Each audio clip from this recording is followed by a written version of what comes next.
So, you want to get published. You want to see your book lauded by critics, #1 on the New York Times bestseller list, and turned into a movie. Or maybe just getting it published is enough for you. Either way, you've come to the right place. Over the next 2 months, I'll be putting out 3 or maybe 4 videos to look at how to get published, both with self-publishing and traditional publishing, since, well, every writer kind of wants to take one of those 2 routes sometime in their life, right? So here we go.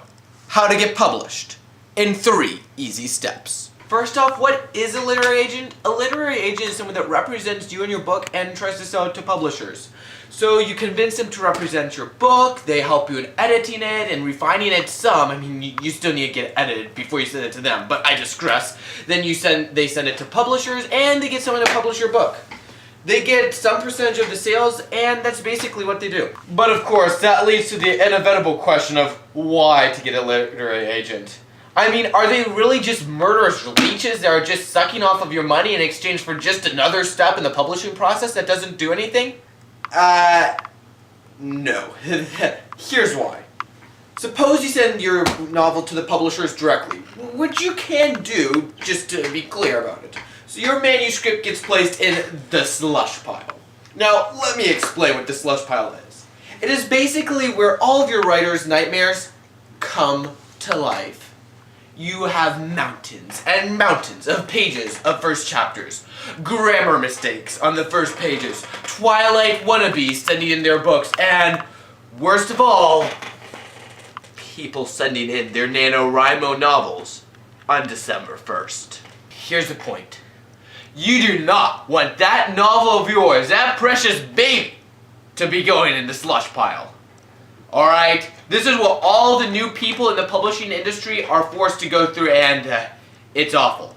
Everyone and their mother is sending in their books that are sure to be the next Aragon, or the next Harry Potter, or something like that.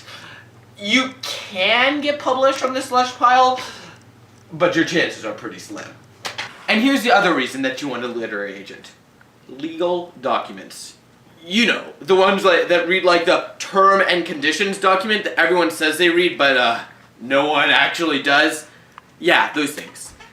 Okay, maybe not quite like that, but basically legal documents can be confusing, as I'm sure we can all agree. So, unless you're a professional lawyer, in which case props to you, you might not easily know exactly what rights you're signing off on and which ones you should be signing off on and giving them.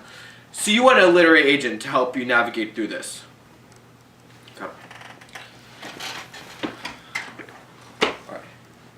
Ready? Mm-hmm. And in addition to all that, getting a second opinion on your piece is honestly always a good thing. And if you're a literary agent loves your book but sees some plot holes or inconsistencies in it, it's probably a good thing to get that ironed out before you send it to a prospective publisher.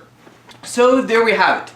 Exactly why you need to find literary agents. So where do you find these elusive creatures? So online sites like Association of Authors Representatives or agentquery.com are 2 good places to start looking. And while I'm at it, just for good measure, check out Writers Beware as well, since, well, there are a lot of fake literary agents out there and you don't want to get scammed by one. You can find links to all of these sites in the description. So now that you know why exactly you need a literary agent and where to find them, how do you contact them? That's a great question. And we're going to be answering that in the next video, since our time for this one is pretty much up. So if you're from the present, you can just wait 2 weeks and we'll have a video out then. Or if you're from the future, just head on over to the end of the video and we will have the link to the next one there. Until then, subscribe and talk to you next week.